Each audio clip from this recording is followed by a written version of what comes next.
Hello everyone, welcome to my YouTube channel magical nursing education. तो आज की video में हम स्टार्ट करेंगे मेथड ऑफ डाटा कलेक्शंस, जिसमें हमने इंटरव्यू मेथड हमने पढ़ लिया था। Next we start with the second method of data collection, that is your questionnaires. तो आज की वीडियो को स्टार्ट करने से पहले please like my channel, subscribe my channel and share my channel. तो क्वेश्चनर्स, एवरी वन नो कि what is the questionnaires. Question क्या होते हैं? सेट ऑफ द क्वेश्चंस होते हैं, इसमें लिस्ट ऑफ द क्वेश्चंस हमने लिखे होते हैं। ठीक है, that can be asked by the interviewer to the respondent. ठीक है, at the time of the interview, at the time of the data collection. तो क्वेश्चनर्स क्या है कि कोई भी जो इंटरव्यूअर है, जो इंटरव्यू ले रहा है, वो क्या करेगा, एक लिस्ट ऑफ द क्वेश्चंस बनाएगा। ठीक है, और वो at the time of the interview या at the time of the data collection वो जो है वो पूछेगा किसी रिस्पोंडेंट से, किसी भी सिचुएशंस के रिगार्डिंग, किसी भी टॉपिक के रिगार्डिंग, जो भी उसकी स्टडी होगी। ठीक है, तो क्वेश्चनर्स में हमने क्या लिखा हुआ है? It is the structure instrument. ये कोई भी स्ट्रक्चर्ड इंस्ट्रूमेंट है, कोई भी ऐसी चीज़ें हैं। स्ट्रक्चर इंस्ट्रूमेंट मतलब जिसमें कि हमने लिस्ट ऑफ द क्वेश्चंस लिखे होते हैं, consisting the series of the question, जिसमें क्या होते हैं, बहुत सारी क्वेश्चंस की सीरीज होती है। प्रिपेयर्ड बाय द रिसर्चर, जो कौन प्रिपेयर करता है? रिसर्चर। जिसमें डाटा कलेक्ट करना होता है। That the research subject is asked to gather the data from the individual about the feelings and belief. इसमें वो क्या करता है? डाटा को कलेक्ट करता है। ठीक है, किससे? रिस्पोंडेंट से। जो भी उसकी स्टडी का पार्ट होगा, जो भी सब्जेक्ट होगा, ठीक है, उससे वो क्या करेगा? रिसर्च सब्जेक्ट से वो क्वेश्चन को पूछेगा।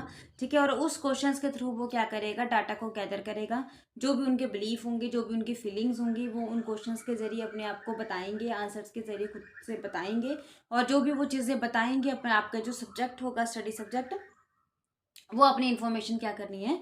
गैदर करनी है। ठीक है, तो क्वेश्चंस हम वही एक लिस्ट ऑफ द सीरीज हम बताते हैं जिस पे आपकी स्टडी होगी, जो आपकी प्रॉब्लम स्टेटमेंट होगी, और जिस चीज़ की इंफॉर्मेशन जो है वो रिसर्चर को चाहिए।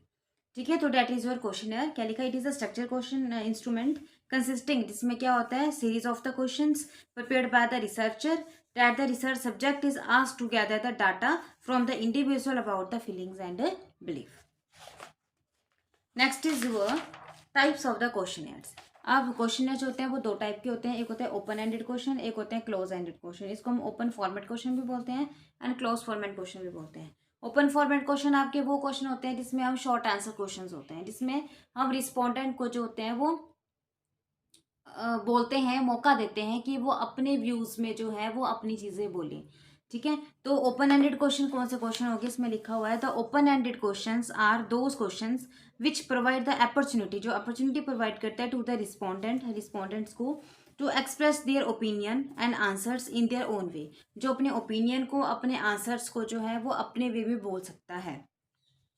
जैसे एग्जाम्पल है, the state your opinion about the quality of health care. ठीक है, प्रीव्यूज इन द पंजाब। अब आपने क्वेश्चन पूछा हुआ है कि आप अपने व्यूज बताओ कि पंजाब में जो है वो हेल्थ से रिलेटेड क्या क्वालिटी है, हेल्थ की जो फैसिलिटीज हैं, हेल्थ की जो क्वालिटी है वो पंजाब स्टेट में कैसी है, आप अपने व्यूज दो। तो वो अपने व्यूज बताएगा कि हाँ, पंजाब में जितने भी हॉस्पिटल्स हैं, ठीक है, उनकी सेटिंग्स में ये प्रॉब्लम है, उनके एडमिशन में ये प्रॉब्लम है, डिस्चार्ज में ये प्रॉब्लम है, उनका giving the care of treatment में ये प्रॉब्लम है। ठीक है, या कि कौन सा हेल्थ सिस्टम जो है वो अच्छा है, प्राइवेट सेक्टर अच्छे हैं, गवर्नमेंट सेक्टर अच्छे हैं, कौन से हॉस्पिटल्स में अच्छे से आईपीआर मेंटेन किया जाता है, कम्युनिकेशन स्किल्स कहाँ पे अच्छे हैं, कहाँ पे बेस्ट ट्रीटमेंट दिया जाता है। तो हर बंदे की अपनी ओपिनियन है। तो ओपन एंडेड क्वेश्चन क्या हुआ? इसमें हम जो सामने वाला जो बंदा है उसको हम पूरा चांस दे रहे हैं कि वो अपने ओपिनियन में, अपने जजमेंट के अकॉर्डिंग, अपने फीलिंग्स के अकॉर्डिंग जो है वो अपने व्यूज बता सकें। That is called as your open format question. Second is your close format question. तो क्लोज फॉर्मेट क्वेश्चन वो हो गए, this question offer the respondent a number of the alternative replies from which the subject have choose one. ठीक है, इसमें हम किसी भी सब्जेक्ट को जो है वो अपने ओपिनियन को डिस्क्राइब करने के लिए नहीं बोलते हैं। ठीक है, इसमें हमने बहुत सारे ऑप्शंस दिए होते हैं, उनमें से उनको जो है वो एक चूज करना होता है। ठीक है, जो भी हमने मल्टीपल आंसर दिए होंगे, उन आंसर में से जो भी उसको सही लगता है वो उसको चूज करना होता है। इसमें हम जो पर्सन होता है, जो रिस्पोंडेंट होता है, जो सब्जेक्ट होता है, उसको हम कोई चांस नहीं देते कि वो अपने व्यूज जो है वो हमारे आगे रखें। जैसे अब क्लोज फॉर्मेट क्वेश्चन में बहुत सारे एग्जाम्पल्स आते हैं, मैं कुछ एग्जाम्पल्स आपको दे रही हूँ। फर्स्ट इज यूर आपका आता है डिक्टोटोमस क्वेश्चन। ठीक है, जो डिकोटोमस क्वेश्चन होते हैं, हैव यू इवन, जिस मैंने एग्जाम्पल दिया हुआ है, have you even been hospitalized, yes और नो। कि आप कभी जो है वो हॉस्पिटलाइज हुए हो, यस और नो। ठीक है, अब मैंने ये नहीं पूछा है कि आप क्यों हुए थे, क्यों नहीं हुए, ठीक है, क्या हुआ था आपको जिस वजह से आप हॉस्पिटलाइज्ड हुए, नहीं। मैंने सिर्फ सिंपल सा क्वेश्चन पूछा है कि यू हैव बीन हॉस्पिटलाइज्ड और not. That is your close ended question. ठीक है, मैंने 2 ऑप्शन दे दिए, उनमें से एक चूज करो। मेरे को मतलब नहीं है हुआ था, क्यों नहीं हुआ था। सेकेंड इज और MCQs question, multiple choice question, तो आप सब लोग जानते ही हो। इसमें 4 ऑप्शंस होते हैं। जैसे मैंने एग्जांपल दिया हुआ है कि which of the following disease causes the necrosis of the cells. किन में से कौन से डिजीज है जो सेल्स में नेक्रोसिस को कॉज करती है। सीएडी कोनोरियाटी डिजीज है, अर्थेरोस्क्लेरोसिस की डिजीज है, माइकार्डियल इन्फेक्शन की डिजीज है, या फिर एंजाइना की डिजीज है। ठीक है, तो मैंने ये नहीं उससे पूछा है कि नेक्रोसिस कॉज करती है, क्यों करती है, ये वाली डिजीज क्यों करती है, ये वाली डिजीज क्यों नहीं करती, नेक्रोसिस क्या होता है। मैंने नहीं पूछा है कि उसको पता है कि नहीं है। मैंने सिर्फ ये पूछा कि इनमें से कौन से डिजीज जो है वो नेक्रोसिस को कॉज करता है। That is were close ended question, जिसमें हम सामने वाले बंदे को जो है वो अपने ओपिनियन को बोलने का चांस जो है वो नहीं देते हैं। नेक्स्ट इज वो rank order question. Rank order question में हम बंदे को बोलेंगे कि अपनी चॉइस के अकॉर्डिंग जो भी आपकी चीज़ है उसको जो है वो रैंक करो। फर्स्ट इंपॉर्टेंस जो है उसको पहले नंबर पे, जो लास्ट इंपॉर्टेंट है उसको लास्ट नंबर पे रखो। जैसे what according to you is the most important in the life, कि आपके अकॉर्डिंग आपके लाइफ में मोस्ट इंपॉर्टेंट क्या है। आप रैंक करोगे फ्रॉम फेवरेबल टू लिस्ट, मतलब पहले आप फेवरेट वाला रखोगे, लास्ट में जो है वो आप नॉन फेवरेट वाला रखोगे। तो जैसे money, family, education and health, इनमें से जो आपके लाइफ में सबसे इंपॉर्टेंट है उसका फर्स्ट नंबर पे रखोगे, जो आपके लाइफ में इंपॉर्टेंट नहीं है उसको आप लास्ट नंबर पे रखोगे। Next is your contingency question. Contingency question में आता है कि इसमें हम बंदे को जो है अगर वो अपना ओपिनियन बताना चाहता है, जैसे अगर उसने कोई चीज़ बताई तो हम उससे जो है वो रीज़न पूछेंगे कि हाँ ये चीज़ थी तो क्यों थी। ठीक है, इसमें हम बंदे को जो है वो थोड़ा सा ओपिनियन देते हैं। जैसे आर यू स्ट्रेस्ड, कि आप टेंशन में हो, यस। अगर हो तो what is the reason for that, कि आप क्यों हो। ठीक है, नहीं हो तो हमने कोई रीज़न नहीं लेना है, अगर आप हो तो हमें रीज़न बताओ। ठीक है, तो इसमें हम जो भी प्रेजेंट की सिचुएशन होती है उसको पास्ट के साथ जो है वो हम लिंक करते हैं कैटेजेंसी क्वेश्चंस में। नेक्स्ट इज वो रेटिंग क्वेश्चन। रेटिंग क्वेश्चन में हम क्या करते हैं कि इसमें हम रेटिंग देंगे। जैसे रैंकिंग में हम रैंक पे रखेंगे, first rank, second rank, third rank, इसमें हम रेटिंग देंगे। ठीक है, जैसे कि how you rank the education quality of the India. अब जो इंडिया की जो एजुकेशन क्वालिटी है इसको हमने रेटिंग देनी है। इसमें हम नंबर्स में रेटिंग देते हैं, जैसे 1, 2, 3 एंड 4। 1 में जो है वो गुड क्वालिटी ऑफ एजुकेशन है, 2 में फेयर है, 3 में पुअर है एंड 4 में वेरी पुअर है। ठीक है, तो हम इसमें न्यूमेरिकल्स के अकॉर्डिंग जो है वो हम रेटिंग देते हैं। रैंकिंग में हम क्या करते हैं, रैंक देते हैं। दोनों सेम ही है, रैंक एंड रेटिंग। ठीक है, इसमें भी हम न्यूमेरिकल रैंक देंगे, उसमें भी हम क्या करते हैं, न्यूमेरिकली रैंक देते हैं। ठीक है, तो ये कुछ जो थे वो एग्जाम्पल्स थे किसके, क्वेश्चनियर्स के। ठीक है, तो हमने क्वेश्चनियर्स पढ़ा, जिसमें हमने क्या पढ़ा कि लिस्ट ऑफ द क्वेश्चंस हैं। ठीक है, जिसमें जो भी रिसर्चर होता है वो एक number of series of questions बना देता है, जो कि हम क्या करते हैं, रिस्पॉन्डेंट से हम जो है वो at a time of the data collection हम पूछते हैं। अब इसमें 2 क्वेश्चन देते हैं, open ended and close ended. Open ended में हम रिस्पॉन्डेंट को फुल ओपिनियन देते हैं, फुल चांस देते हैं कि वो अपने जो व्यूज जो है वो हमें बताए, जबकि क्लोज एंडेड में हम उनको चांसेस नहीं देते हैं। जो भी हमने चीज़ें पूछी होंगी उनमें से वो जो भी उसका ऑप्शन होगा उसको वो टिक करेगा। ठीक है, तो क्लोज एंडेड में मैंने आपको डिफरेंट टाइप ऑफ क्वेश्चंस जो है वो मैंने आपको एग्जांपल बता दिए। ठीक है, फर्स्ट इज वो टेक्टोटोमस क्वेश्चन, सेकंड इज वो मल्टीपल चॉइस क्वेश्चन। ठीक है, उसके बाद नेक्स्ट वन इज वो आता है आपके पास रैंक ऑर्डर क्वेश्चन। नेक्स्ट आ गया आपका contingency question and last one is वो रेटिंग क्वेश्चन। नेक्स्ट आता है हमारे पास observation method. Question method is over. Observation method क्या होता है, ऑब्जर्वेशन मेथड आप सबको पता है कि ऑब्जर्वेशन का मतलब होता है just to observe the something. ठीक है, and note down the anything. Observation जो मेथड होता है वो आपके पास वर्बल कम्युनिकेशन के थ्रू भी हो सकता है और नॉन वर्बल कम्युनिकेशन के थ्रू भी हो सकता है। जैसे इसमें लिखा हुआ है यहाँ पे ऑब्जर्वेशन मेथड में क्या लिखा हुआ है कि it is a way of gathering the data, कि एक वो वे है, it is a way of gathering the data by watching the behaviour event in their natural settings. The observation, a method of data collection that can be used to gather the information, either the verbal or non-verbal communication. जो observation method है, observation method में क्या होता है, हम gather करते हैं data, data को हम कलेक्ट करते हैं बाय वॉचिंग द बिहेवियर, किसी भी बिहेवियर को ऑब्जर्व करके। ठीक है, किसी भी इवेंट को देख के, बट हम करेंगे नेचुरली, जो जैसा है उसको हमने वैसा ही क्या करना है, ऑब्जर्व करना है नेचुरली।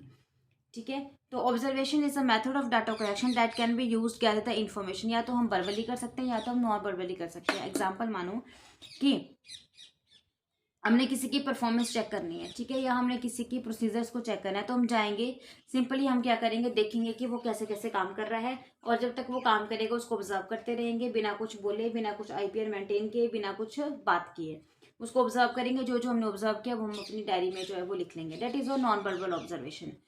वर्बल कम्युनिकेशन के थ्रू ऑब्जर्वेशन कैसे होते हैं कि हम जाएंगे, अगर वो कोई भी चीज परफॉर्म कर रहा है तो उसे पूछेंगे भी हाँ आपने ऐसा किया, ऐसा क्यों नहीं किया, ये स्टेप आपने पहले किया, ये स्टेप आपने पहले क्यों नहीं किया, ठीक है। तो दैट इज और वर्बल कम्युनिकेशन। तो ऑब्जर्वेशन मेथड हम दोनों तरीके से कर सकते हैं, वर्बल भी कर सकते हैं, नॉन वर्बल भी कर सकते हैं। तो ऑब्जर्वेशन मेथड भी क्या होता है, जो भी सिचुएशन जैसी होती है, जैसे नेचुरल सिचुएशन होती है विदाउट एनी चेंज, जो चीज जैसी है वैसे ही हम उसको ऑब्जर्व करेंगे और उसका रिजल्ट हम जो है वो फाइंड आउट करेंगे। डेफिनेशन इसकी भी सेम है कि it is a technique for collecting all the data के through the occurrence that can be the observe through the sense with और विदाउट द मैकेनिकल डिवाइस। कि ऑब्जर्वेशन मेथड एक ऐसी टेक्निक है जिसमें हम डाटा को कलेक्ट करते हैं। डाटा को कलेक्ट करेंगे हम ऑब्जर्वेशन के थ्रू करेंगे, अपनी सेंस के थ्रू करेंगे, विदाउट एनी मैकेनिकल डिवाइस। कोई भी हम डिवाइस जो है वो कोई भी इंस्ट्रूमेंट हम यूज नहीं करते, सिर्फ अपना जो ब्रेन है, अपना जो सेंस है हमारा, उसके थ्रू ही हम क्या करेंगे, चीज़ों को ऑब्जर्व करेंगे, और अपने ही ब्रेन के थ्रू जो है वो हम उस चीज़ को जो है वो अपने डायरी में नोट करेंगे। नेक्स्ट इज वो टाइप ऑफ द ऑब्जर्वेशन। तो it is a different type of the observation, ठीक है। फर्स्ट इज वो स्ट्रक्चर ऑब्जर्वेशन है हमारे पास, ठीक है।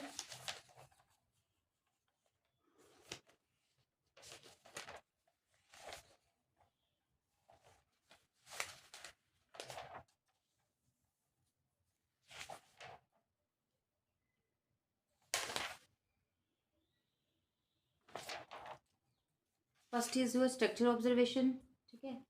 और second one is participant observation आता है हमारे पास, ठीक है। नॉन पार्टिसिपेंट ऑब्जर्वेशन आता है हमारे पास, ठीक है। तो these are the type of the observations. तो इसमें से हम फर्स्ट टाइप आज जो है वो हम देखेंगे, दैट इज वो स्ट्रक्चर ऑब्जर्वेशन। अब स्ट्रक्चर ऑब्जर्वेशन में क्या होता है, इसमें भी हम लिस्ट ऑफ द क्वेश्चंस बनाते हैं, ठीक है।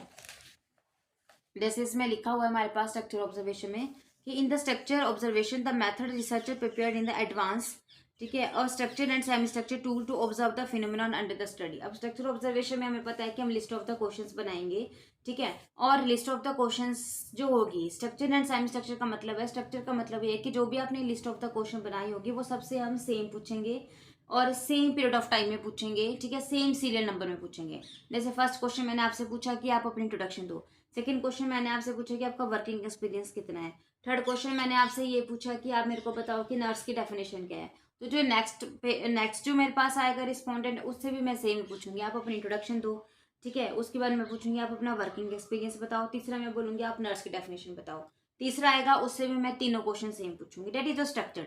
सेमी स्ट्रक्चर का मतलब होता है कि जैसे मैंने फर्स्ट क्वेश्चन पूछा कि अपनी इंट्रोडक्शन दो, सेकंड क्वेश्चन जैसे मैंने पूछा था उससे कि आप नर्स की डेफिनेशन दो, अब मैं यहाँ पूछूंगी व्हाट इज नर्सिंग। मतलब सेम क्वेश्चन को थोड़ा सा मोल्ड करके आप सिचुएशन को चेंज करके आप पूछ रहे हो, दैट इज वो सेमी स्ट्रक्चर क्वेश्चन, ठीक है। तो स्ट्रक्चर ऑब्जर्वेशन का मतलब होता है इसमें हम एक लिस्ट ऑफ द क्वेश्चन तैयार कर लेते हैं, उस लिस्ट ऑफ क्वेश्चन के बेस पे हम क्या करेंगे, ऑब्जर्वेशन करेंगे। दैट इज कॉल्ड एज वो स्ट्रक्चर ऑब्जर्वेशन, बट करेंगे हम नेचुरली ही विदाउट एनी चेंज। तो इसमें जो टूल हम यूज करते हैं स्ट्रक्चर ऑब्जर्वेशन में, एक तो हम करते हैं चेकलिस्ट मेथड, एक हम करते हैं रेटिंग स्केल मेथड, ठीक है। दोनों मेथड जो है वो परफॉर्मेंस को चेक करने के लिए यूज किया जाता है, बट दोनों का करने का जो तरीका है वो डिफरेंट डिफरेंट है, ठीक है। तो ये जो चेकलिस्ट एंड रेटिंग स्केल जो मेथड है ये हम नेक्स्ट क्लास में स्टडी करेंगे, क्योंकि रेटिंग स्केल भी काफी बड़ा है और चेकलिस्ट भी काफी बड़ा है। तो today we discuss about the second type of the method of data collection, that is your questionnaire method, जिसमें हमने क्वेश्चनर की डेफिनेशन पढ़ी। उसके बाद हमने टाइप ऑफ द क्वेश्चनर्स पढ़े, that is open format question and close format question. इनके बीच में डिफरेंस भी कई बार पूछने को आता है, ठीक है, but is open ended and close ended question. फिर हमने क्लोज एंडेड क्वेश्चन के डिफरेंट एग्जांपल्स पढ़े हमने। उसके बाद हमने ऑब्जर्वेशन मेथड पढ़ा, जिसमें हमने उसकी डेफिनेशन पढ़ी, and we analyse the type of the observation method, that is व structure observation, participant observation, non participant observation, ठीक है। पर हम जो फर्स्ट हमने पढ़ा दैट इज स्ट्रक्चर ऑब्जर्वेशन, जिसमें हमने इसकी डेफिनेशन पढ़ी, एंड एग्जांपल जो टूल हम यूज करते हैं स्ट्रक्चर ऑब्जर्वेशन में, दैट इज वो checklist method and rating scale method, and those method is use to find out the performance of the another personals, या comparison the performance of the one and two peoples performance, ठीक है। तो अगर आज की class में कोई भी आपको प्रॉब्लम है तो मेरे को कमेंट बॉक्स में कमेंट ज़रूर करना। और प्लीज़ मेरे वीडियो को जो है वो, अगर आपको मेरी वीडियो अच्छी लगी हो तो प्लीज़ लाइक करो और सब्सक्राइब करो, ताकि मैं अच्छे अच्छे से जो आपके टॉपिक्स हैं, जो आपके टफ टॉपिक है वो मैं ईजी वे में जो है वो आपके सामने प्रेजेंट करूँ। Thank you so much.